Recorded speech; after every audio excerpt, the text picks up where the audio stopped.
Největší putting golfový turnaj v České republice, nazvaný Putting Golf Czech Open 2012, se uskuteční o přelomovém víkendu 30. června až 1. července v Úžicích u Kralup nad Vltavou. Na turnaji bude barvy České republiky hájit i jedna z nejlepších světových hráček putting golfu, teprve 17letá rodačka z Rakovníku Olivie Prokopová. Těžko bychom hledali zasvěcenějšího člověka, který by nám vysvětlil, cože je to ten putting golf vlastně je. Je to zmenšení velkého golfu, hraje se na umělé trávě, hraje se s patrem z golfu a s golfovým míčkem.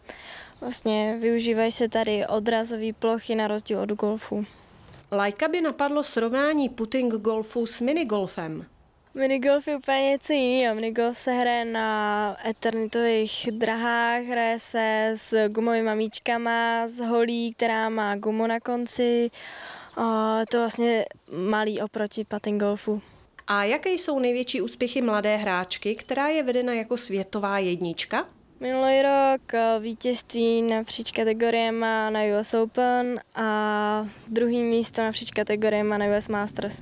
V Úžicích se chystá velký sportovní podnik, na který se momentálně připravuješ. O co se jedná a kdo v něm všechno změří síly? Jedná se o Czech Open, vlastně první Czech Open tady na tom hřišti, protože je to první hřiště v České republice, vlastně ve střední Evropě.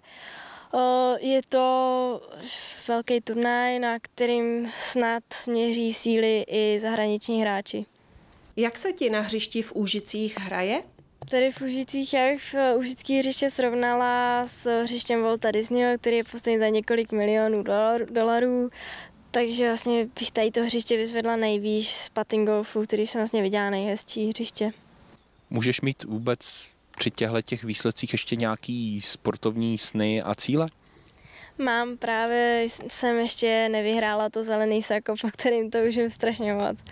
Největší turnaj v putting golfu v naší zemi máte možnost shlédnout ve dnech 30. června až 1. července v Úžicích u Kralup nad Vltavou.